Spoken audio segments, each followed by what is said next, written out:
Welcome back to another episode of Better Than I Found It, the podcast all things college golf. You're listening to Mike McGraw, the men's golf coach at Baylor University.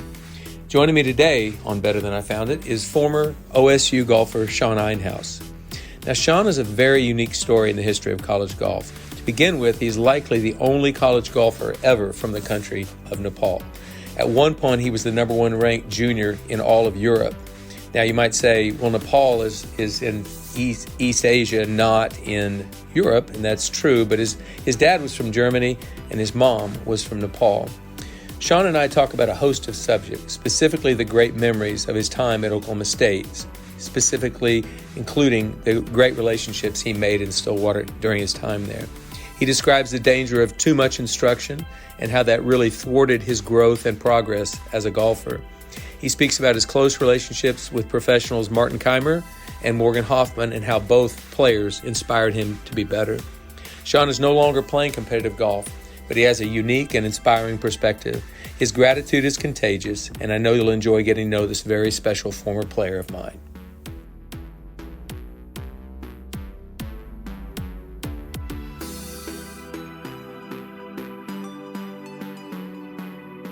Okay, Better Than I Found It faithful. I have a very special guest for you today. Former Oklahoma State golfer Sean Einhaus, a favorite of mine back in the day. Sean, it's really awesome to have you on the podcast. Thanks for having me, Coach. It's a pleasure. Yeah, you're an unusual. Actually, you're a unicorn. you're the only collegiate golfer in the history of the NCAA golf from the country of Nepal. Is that factual? Say it again. Is that factual? No, that's my opinion. I haven't done a ton of research, but okay, that'll be interesting. I just know of no other Nepali golfers that have played collegiate golf, and it could be, but hopefully that will change in the future. Yeah, that would be great. I know we're going to talk about that later. You're having some impact there, but I bet you never thought your old head golf coach would have a podcast, huh? I did not think that because you weren't let's say the tech savvy guy back in the day, but here we are. Well, I'm not tech savvy. Just for the record, my guy who normally does the tech on all of this is out of commission right now. He can't get to this. So I sent you a Zoom call, a Zoom invitation, and that's what we're recording this on. So that's step number one. No, but it's good. I've listened to a few of your talks, and I've always enjoyed them. So I'm happy to be here, Coach. Yeah, this is great. Well, Sean, it's been really way too long. I think the last time you and I actually saw each other was when you left Stillwater in 2013. And gosh, a month later, I got let go a month later. And I remember an email you sent me right afterwards.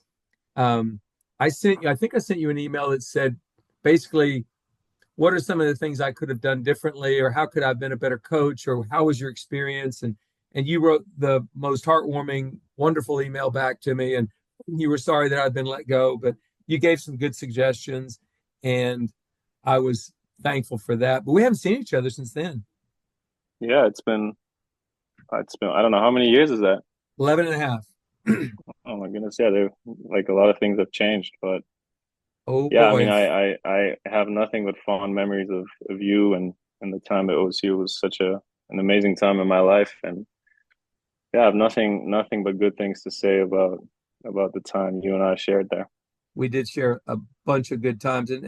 But before we talk about those times, let's get caught up on you, because you married a wonderful woman named Monique, and you all have a growing family. Tell me all about that. Yeah, so Monique and I have been married, what is it? I think 5 years now, been together maybe 8. And we have 3 children. We have, our eldest is a girl, Noah. She's 4, about to be 5. And we have a boy in the middle. His name is Sage. And then we just had another girl. She's about to be 1, and her name is Zoe. So yeah, we got 3 kids running around. It's nuts, as anybody can imagine that has kids at home. But yeah, it's beautiful. It's such a blessing. It's overwhelming, 1 minute, and then the next minute it's the most beautiful thing in the world. Well, 3 kids within basically 4.5 years. That's a pretty good run right there. And That's a Um, good run. Yeah, I was, to tell you the truth, we wanted to have two. Third one came, but now I hope we're done. I think three is a good number. that's a good solid number. So I know Alan Bratton probably has the advantage on me, but when are we going to start taking home visits for Sage? Yeah, let's calculate. But I would love that. OC would love to see him play golf. Let's see. Maybe next time I'll see you be walking with Sage. Well, Hopefully not. you are in Nepal right now as we speak. You're at your family's resort in Kathmandu, Yeah, and um, I must confess, you've given an open invitation for Pam and I to visit for now about basically 11 years, and we have yet to do it, and that's my fault, not Pam's. I think I'll give you 2 more years and then it runs out. How's that? Okay, that's fine. We'll get it done. Gonna get that done. That's a long way for me to go, boy from Ponca City, Oklahoma. But No, but you guys need to come. I think you guys will love it. It's a different, totally different world here. But yeah, it's definitely an experience. Beautiful people, beautiful culture, very rich culture. And yeah, I would love to have you guys here. speaking of culture, you are a dual citizen, basically. Germany, where your dad was from, Nepal, where your mother's from. They met in college in Hmm. Paris. Um, Yes, they but did. what is your dream or goal for your three children? Would you like for them to see both cultures, or kind of be a part of both? Yeah, absolutely. So actually, my kids basically have three cultures in them because my wife is Puerto Rican. So the whole Caribbean culture is also there. But for sure, I think, one of our jobs or my job as a dad and my wife's job as a wife is to make sure that they get the best of all three cultures. And we try to give them that. So in the last few years, we've been spending the summers in Germany. They go to a kindergarten in Germany. Then the winters we're here in Nepal where they also visit a kindergarten. So I think so far we've done a good job of, kind of giving them the experience of both places and both cultures. Um, and Puerto Rico, we haven't spent so much time, but that's also something that's obviously very close to my wife's heart, and that's something that we will definitely do in the future. But I think it's important. It's who they are. I don't. It's tough for me to kind of. I don't feel German. I don't feel Nepali. It's like I'm in somewhere in the middle, and I think for my kids it would be similar. It's like you can't really identify with one thing, but I think you can take the best of each. you know, Home is home for anybody. But I've noticed growing up in Oklahoma and now living in Texas for 11 years, it's almost like we Oklahomans or Texans think it's the center of the universe. It's like it's the only place that exists. And I think that's one of the great joys of a coach. Occasionally you get to coach international players. And at Oklahoma Mm, State, I was able to coach several, but I mean, you bring a whole new culture to your college campus that is kind of I don't know, striking. And I know your teammates enjoyed it, getting to know you. They called you Prince Naveen. Your middle name is Naveen. Pennsylvania. And does anybody still call you Prince Naveen? Only Patrick went there. Okay, all right. Speaking of culture, there's another one, a Dane. Yeah, Um, yeah. I get a message from him sometimes, and it always starts with Prince Naveen. Prince Naveen. Well, listen, so that's great to hear about your family. I'm very excited. That's one of the other great joys of coaching is to get to see families of the players you coached, kind of come to being and emerge. But I think it's really, really unique how you grew up sort of in two cultures, Germany and Nepal, and you became a golfer. In fact, at one time, the number one ranked junior in all of Europe. And that's such an interesting background. How did you get started in junior golf to begin with? So I think my dad picked up golf like just before I was born, and I have an older brother, VJ, who he's 5 years older, and he loves golf too. So it was kind of like my brother and I always going to the course with my dad, and I'm not quite sure how it happened, but I think partly due to my brother being 5 years older and kind of competing with him, I was very good, very young. And so I just got into like the national first I got into like the regional teams in Germany and then the national team in Germany when I was like 12 or 13 and played these German national championships and all that. And I did very well. So that's kind of how it grew. And then, you play all the amateur events, the whole European circuit, and then got invited to play some AJGAs and stuff like that. So I don't know. It was something that I think from, when I was like 12 years old, I made up my mind that this is what I want to do. I wanted to become a professional golfer, not just a professional golfer. Actually, I set my bar quite high. I wanted to become the number one golfer in the world, as so many of us back in the day. I was very inspired by Tiger Woods.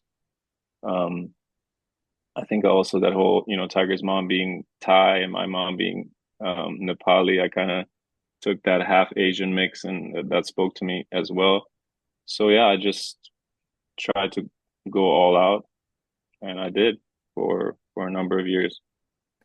Yeah, you played very, very well. And by the first time I'd even seen you, I knew who you were, but I was at the British Boys at Royal Aberdeen, and I remember seeing you there. I was there 8 days, I believe. And I remember because you have some striking looks, tall, athletic, thin, dark. I don't think you had a beard Thank at you. the time. I don't think you had a I beard at don't the think so. time, but you do have one now.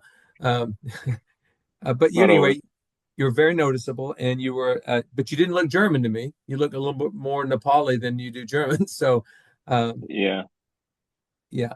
But anyway, I looked at and I thought, well, this kid's going to be a great player. And at the time, I had already gotten a verbal commitment from Kevin Tway from Edmond, Oklahoma, and from Ricky Fowler in from California. And so we had a really, really good, and Mark Johnson from Tulsa, Oklahoma, who was behind Kevin, was the second best player in Oklahoma. So we had a really good 2007 class already committed.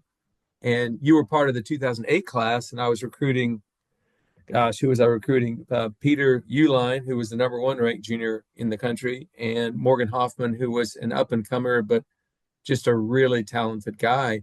And I thought if I could somehow or another figure out how to get Sean in the mix, man, what a couple of recruiting classes right in a row. So your first impressions of recruiting for college golf, all of that, just take me through the college experience, and then we'll talk about your official visit. I don't even let me think. So I don't remember Royal Aberdeen, to be quite honest. I remember seeing you at the Orange Bowl. Um, and I remember um, I had three colleges that I was looking at. I did a visit to Stanford. I made a visit to Arizona State and Oklahoma State, and I believe OSU was the last one that I visited. And I loved Stanford and Arizona State as well. Stanford seemed a bit daunting to me, the whole academic side of it. But I remember day one when I came to Stillwater and when I saw Carson Creek, it was just it's not that I like it's not I had this pro cons list or anything. I just felt okay, this is it. And I remember telling my parents at the time that okay, this is it. I don't need to think anymore and we don't need to discuss like I want to go here.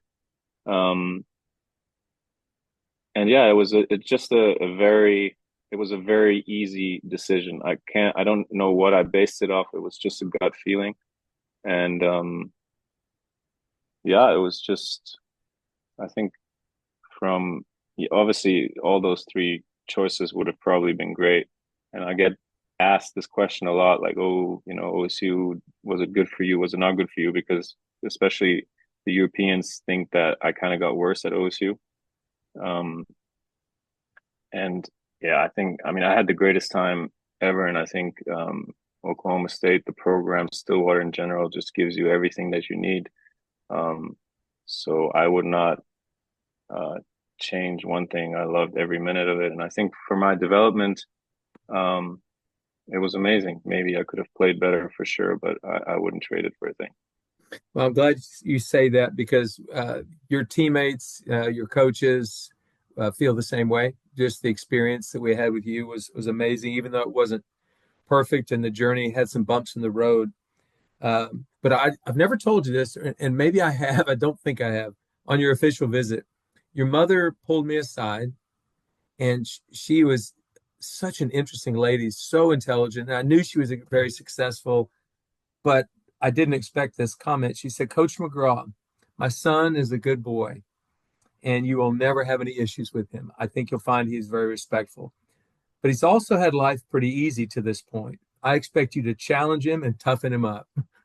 She told me Yeah. that. And I said, Yeah. I can do that. Do you remember Yeah. that? I don't remember her saying this, but I can imagine her saying this. That sounds like her. Um, and I think she got what she wanted. I think OSU was quite tough on me. You were tough, but nothing like crazy. I think what was tough for me was just handling everything, my game and stuff at OSU. So, and she was right. I had it very easy as a junior, as a player. Also, everything came very very easy to me. I was crazy successful from an early age. And yeah, obviously I worked hard. I hit balls until I got calluses, and I putted all day long. But that wasn't work. It was fun. So things definitely came easy to me. And I think college and also my professional career after that was not always easy. And yeah, I think she got what she wanted. What she wanted. Let's say that. Well, she definitely did. And I always appreciated her saying that because she was on board with us trying to help you grow as a person, challenge you a little bit, push you up against the wall. She was okay with that. I thought that was great. You just Yeah, mentioned the word callus, calluses on your hands. If yeah, I miss one thing from being a player, and that's been a long time, I miss having my hands beaten up, just really calloused. And yeah. if you go to YouTube, and all you have to Google is Alex Noren's hands. Have you ever seen that picture? I have, yes. I mean, that's a dream for a golfer. Ugly, It is. ugly hands with calluses. I miss those days. Yeah. Um, so let's talk about your college career. You were on a team with, I mean, some of the best players in college golf. At one time, that team you were on had the three of the top five ranked college golfers. So I mean, it was just like silly good. We were winning a lot of tournaments, being hyper successful, if you will.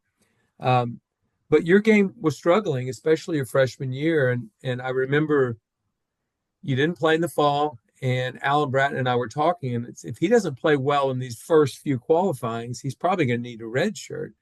And I mean, I don't even know if we actually talked to you about it until it actually happened. But I remember one of your coaches from Germany was over visiting you because he was concerned that you were struggling.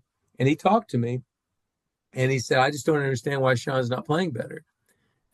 So here's what I want you to do is talk about why you think you spiraled down into a bad spot. And let's see if it matches up with what I remember. Um, I think it actually, looking back, I don't think it had anything to do with OSU. It was just it happened to be at that time when my college career started. I think I was spiraling is a hard word, but I was um, let's say looking in the wrong spots for some time. I think I had a so I think I started college in 2008. I had a tremendous year in 2006 where I won like I don't know a lot of things on the European circuit. And 2007 was also quite good, but I think at that time, as an 18-year-old, I didn't know what playing bad meant. I didn't know what failure meant because I was just used to winning, and playing really well. So I couldn't deal with failure. I couldn't deal with a bad day. I couldn't deal with a bad tournament.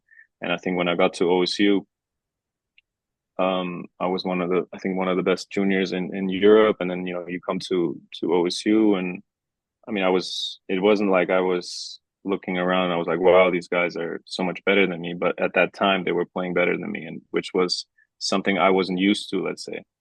And in that knowledge that somebody else is playing better than me, I think I got quite hard on myself. And my thing was always, okay, it's not that I couldn't accept it. I just thought, okay, I'm going to work even harder, and I'm going to find out why he's better than me, and I'm going to change this and I'm going to change that. And I think in that quest, I kind of in that quest to improve, I kind of lost the things that actually make me really good. So that would be how I would analyze that situation. And I'm not just talking about the first year. I think I can say that about my entire I can say that about my entire golf career, basically. That's a pattern that I notice in hindsight. But When I'd I be curious to hear what you think. Well, yes, I mean, I could not have asked for a kid to work harder. In fact, some days I would say just take a break, back off from it because you're working too hard. Um, so you were looking a lot of times for quick fixes. I think you had rabbit ears where you would listen to anything anybody had to say, guys on the team. I think you at one time had multiple instructors that you kind of had feeding information to you. So there was too much technical. You were constantly changing. I remember we were coming back from the national championship in 2010, and we'd lost a Hmm. heartbreaking final to Augusta State, and it just crushed all of us. And we were headed back, and you may not remember telling me this, but and I walked a lot of golf with you that year. I mean, a ton of golf with you, and you actually got Yeah, better all year. Um, I thought your game was pretty good going into the national championship. Didn't you win two of your three matches? I believe. I can't remember. Yeah, I think you won two of your three matches. But you said on the plane back, I said, Sean, what do you think we could do to make these next couple of years better? What can we do? And you said, well, um, I've got this thing. See if you remember this. I remember I wrote it down. So I think you said it, or I wouldn't have written it down. But you said, when I've got a swing thought and it's going along and I'm hitting good shots, the first bad shot I hit, I abandon the swing thought and try something else. It's like that must Yeah, not that work. sounds accurate. Yeah, That sounds accurate to you. yeah. Looking back on it, can you imagine thinking that you were going that direction? And you weren't telling me this. You never told me this. But like if you hit a bad shot, all of a sudden that swing thought is out the window. I'll try something else. How do you feel like you got into that trap, or was it a trap? No, it's definitely a trap. I think, um, yeah, it's kind of what I tried to describe earlier. It's just not being accepting of mistakes or failure, you know. Every mishit I had, in my mind, I needed an explanation for it. And I thought, okay, there's something wrong. I didn't allow myself to mishit. And my response to the mishit would be to fix it. Um, and yeah, that was just obviously a lot of influence from outside, from coaches, from yeah, the German Federation. Everybody's trying to help, but I think when you get too many cooks in the kitchen, it gets dangerous. Well, and I contend this. If you had been lazy, if you'd been a lazy person, which you were not, had you been Hmm. lazy, you probably wouldn't have had so many struggles because you wouldn't have been hitting all those practice balls. You wouldn't have had multiple swing thoughts in the same day. A lazy guy probably could have just played golf and been okay. You worked so hard and you listened to so many people that I think it just finally consumed you. Uh, Yeah, but it didn't change. absolutely. It didn't change the way I felt about who you were, and I always appreciated the hard work you were putting in. It just didn't work for whatever reason for you. But let's talk about your OSU career because it's better than maybe some people would think. You had 9 top 10 finishes. Okay, you've redshirted your freshman year and then played 3 more years or 4 more years. Um, you were all conference one year in 2010, finished fifth at the Big 12 Conference Championship, finished third in the Linger Longer that year. Um, you played in two NCAA championships for Oklahoma State. I've never told you this, but when we played at the Oregon Duck Invitational, you finished seventh, and that was in the spring of 2011, the year we hosted the national tournament at Carson Creek. Remember how cold it was up there and wet, I remember it.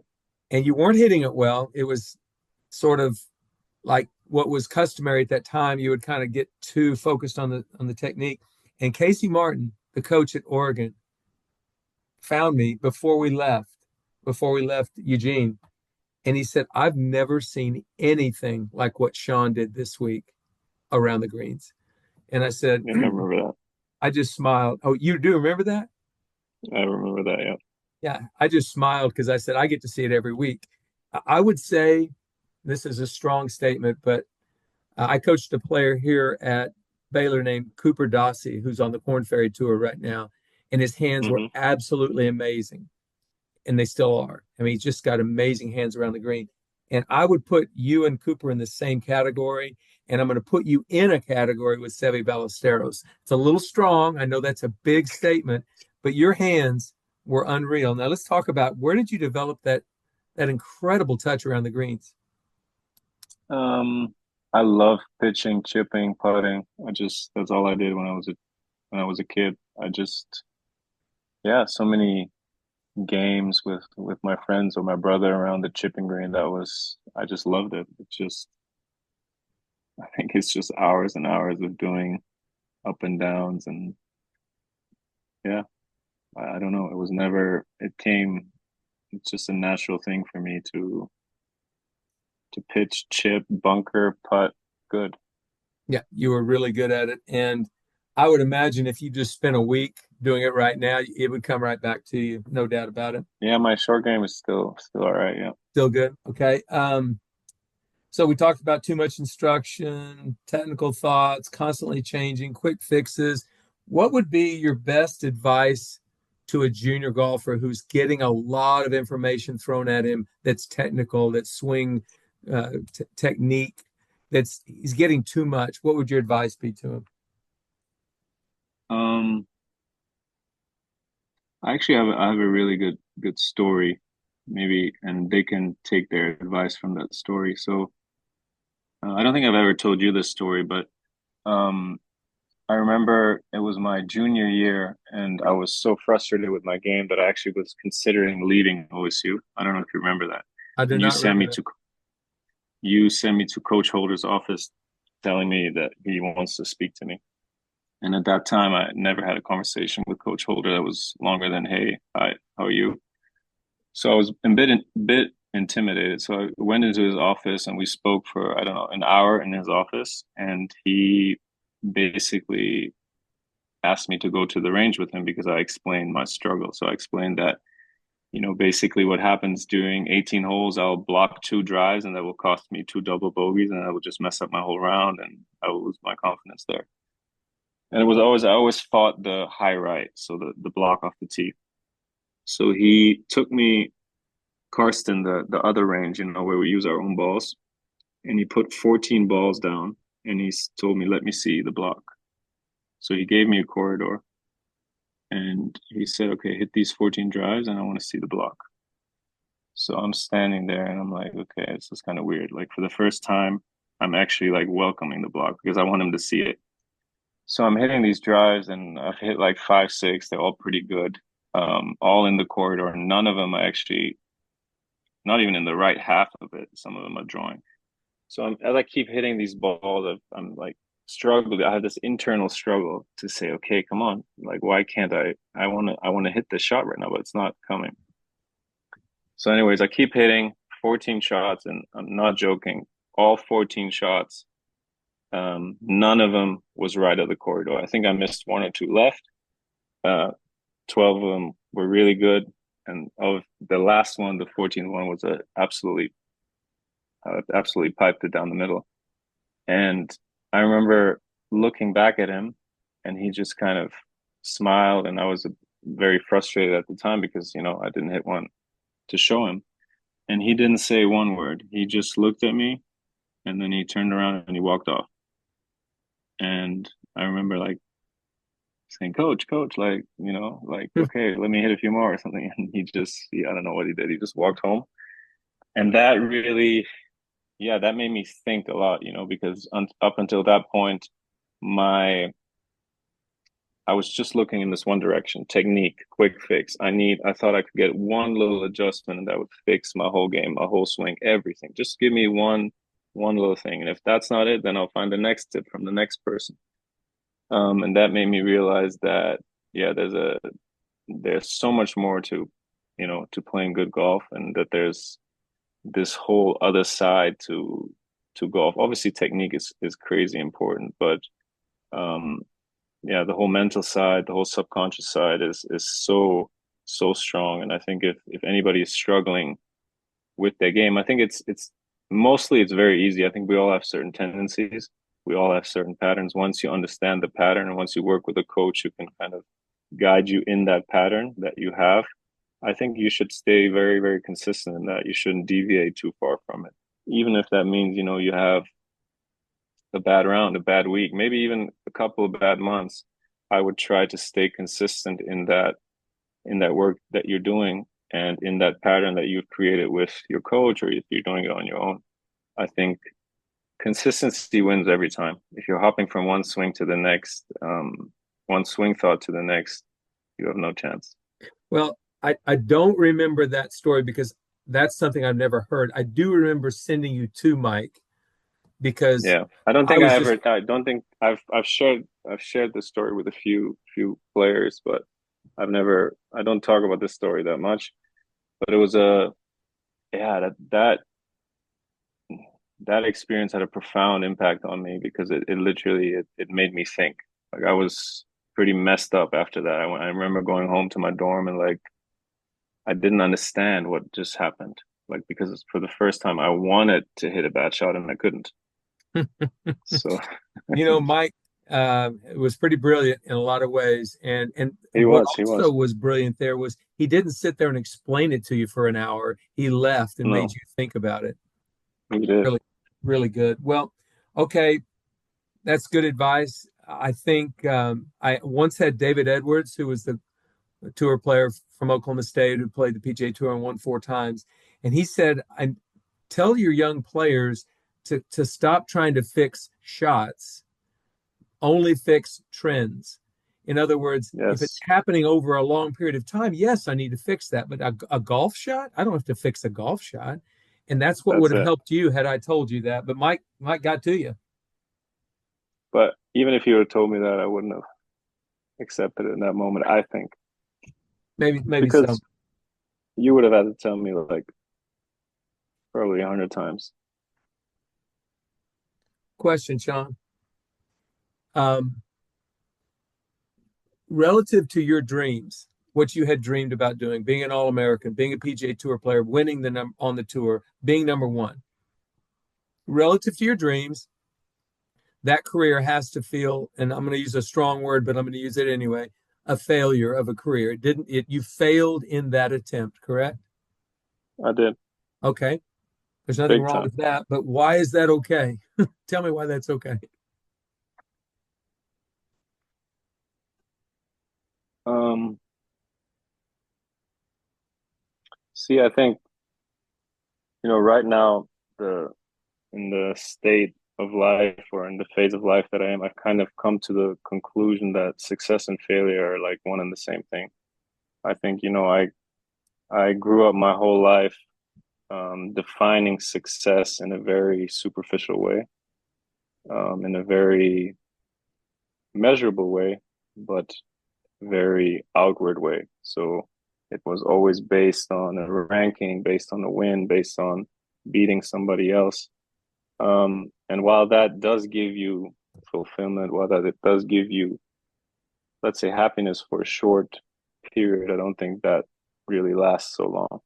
So why is that okay? Because now when I look back, I wouldn't really say that's failure. It's failure in the way most people would look at it and say, okay, here I was very talented, maybe all the skills necessary to, make it in professional golf. And I didn't. But I think, um, like, honest to God, I'm so grateful for my failure because it makes me who I am. I think the game of golf has taught me everything that I know, everything. And maybe more than the game of golf, actually, the failure has taught me everything that I that I know. And through that failure, other things have opened up in my life. I have a beautiful wife. I have a beautiful family. These are all things I didn't even, to be honest, I didn't even care about so much because I was just going down this one road. Um, and yeah, that's why I think failure is okay because failure will set you up for something else that maybe you don't quite have on your radar right now. But I wouldn't change a thing. And I think if there's anybody out there going through failure, I think um, it sounds cliche, but it's nothing but a stepping stone. That's a great perspective, Sean. I'm glad you said that. I had the same issue. I wanted to be a pro golfer, wanted to do all that, ended up coaching, which is honestly, I've had a way better career coaching than I ever would have had as a player. And it's been just an enjoyable time.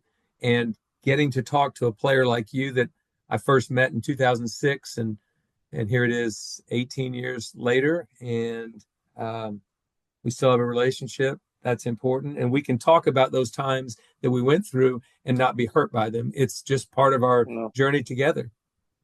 Yeah. All right, let's talk about one of your teammates at Oklahoma State, Morgan Hoffman. I think Hmm.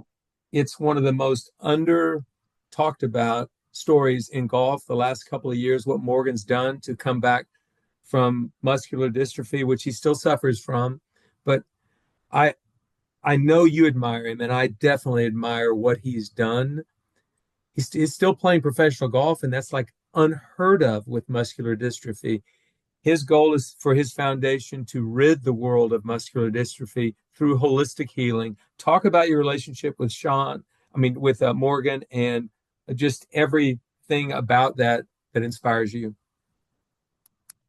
Yeah, I mean, Morgan is to me so inspiring the way he's dealt with, a hardship that I think a lot of people would just, yeah, kind of just sulk and complain. He's kind of taken that and created something so powerful, so inspiring for not just me, but I can imagine everybody suffering with what he's going through with his illness is inspired by his action, but also by his tenacity to kind of find his own solution or find his own remedies for his illness. And I think, I mean, it's another thing, Morgan obviously also was somebody that probably had really high goals and was predicted to probably whatever play Ryder Cups and compete in majors and all that. And that also wasn't the case for him, but I think he's having such a huge impact off the course through, again, a struggle. Maybe this is not really failure, but it's a big time struggle. And I think the way he's handled it, yeah, it's I mean, nothing but respect and love for him, because he's always been somebody that I've enjoyed being around in college. Kind of lost touch a little bit, when we were both doing our thing, playing professional golf. But um, yeah, just to see how somebody handles something so difficult is absolutely inspiring. Yeah, he inspires me, and I know you told me earlier before this recording that he might want to come over here this winter to Nepal to see you and to spend some time. Yeah, I so hope he gets he's to do actually that. he came to Nepal a few times. I remember early in his journey with muscular dystrophy, he came to Nepal, I think, for 3 or 4 months, and he stayed here. He was researching, treatments and I don't know what. Um, but yeah, I think it was a couple of months ago that he told me he wanted to come with Chelsea, his wife, and they also have a child now. So I don't know. I hope But that would love to happens. see him. Yeah, maybe you guys should come together. It would be a nice That's a small great idea. reunion. That would be a great reunion. Um, one thing you and Morgan did when you were in college, you created the Nepal Fund. It was a one-time thing to maybe raise some money to build a school in Nepal. So I'm going to tell this story real quick. I was caddying for you at the U.S. Amateur at Cherry Hills, and the practice rounds leading up to it, I've never seen you play better. Honestly, I think it was about the time you had hit some balls with Mike Holder. I'm not even sure, but regardless, you were swinging very well, and I expected a great week. You didn't play well. You shot 80 the first round, and like making match play was probably not going to happen. And we were at our host family's house, and Hmm. you were pretty depressed, and I could tell you were upset. And I just looked at you and I said, Sean, golf must really mean a lot to you because you're letting it eat you up inside. And why why are you a different person on the course than you are in real life? Because outside of golf, you were about the easiest guy I've ever had to talk to, period. And you said, well, I want to be the number one player in the world, and I want Yeah. to make millions and millions of dollars playing golf. And I thought, that sounds a little superficial. That's not Sean Einhaus. I said, why do you just care about the money? He said, no. I want to make enough money one day to go back to Nepal and build schools. I said, what are you talking about? You said, well, in Nepal, not all the kids get to have a great education. And so in America, the kids take an education for granted. And if a kid could get out of Nepal, go to another country, get an education, he could come back and make a difference for his family. And so I would like to build schools. Is that the way you remember telling me that story? And then talk about you and Morgan having the Nepal fund. Yeah, I don't remember that story, but I remember thinking like that. I think that obviously my mom has had a huge impact on me, and she's very involved here in Nepal with underprivileged people, with kids, education. So that's always something that I've kind of had in my life to obviously Nepal is a third world country, so life is very, very challenging and difficult for people here, for some people here. And it's always something that I've wanted to do. Um, my goals were also ego driven. I cannot say that back in the day I just wanted to become number one in the world to do that, but there was definitely and still is today. I think, I've you gain so much from spending time with my family had this camp. There was an earthquake in Nepal in 2015, and we had this camp for like 90 kids, and just experiencing these kids and giving these kids just a little bit, just attention or just a meal, you get so much from that. So, and that's something I had through my whole childhood, being in connection with this. So this is definitely something that I was always motivated by. So um yeah, it was part of my drive, and like I said, to be honest, not 100% my drive, but definitely a big part of my drive was to give back, and that's definitely my mom's upbringing, I believe. I think that's important. Really wonderful. And a good friend of yours who's German, Martin Kaymer, but obviously you grew up German as well. Um, it's a story I want to get told out there because I've never told it publicly. But Hmm. he had won the PGA Championship in 2010. He was one of the best European golfers for sure. The Ryder Cup in 2012. So your last year at Oklahoma State, He was actually number one in the world, coach. he was number one in the world. He was, yeah. Okay. I knew he was awfully good at one time, and he's still a really good golfer. But he was going to be playing in the Ryder Cup in 2012 in Chicago Yeah. for Europe, and um, so he had a week before the Ryder Cup that he was going to spend in Stillwater, Oklahoma, of all places, to hang out with Yes, he you. did. And so he'd play and practice and work out all morning long, and then the guys would come out for lunch. He might eat lunch with them and play some golf with them. But you spent the week with Martin Kaymer. He was just training. That's how he prepared the last week before he went to the Ryder Cup in Chicago. And so on Thursday morning, because I believe he was going to leave on Friday afternoon, Thursday morning, Hmm. I asked you, I said, Sean, do you think Martin would want to come to dinner at our house? And you said, I'll ask him. So you brought Martin over to our house, and Pam fixed a nice dinner. And as you remember, Pam could certainly cook. He can. So following the dinner, I asked a question. I said, Martin, tell me about your week here in Stillwater. What do you think about my team? What do you think about all this? And he looked straight at you and kind of had a puzzled look on his face, like, how does he want me to answer this question? How should I answer this question? I don't. And you just smiled at him.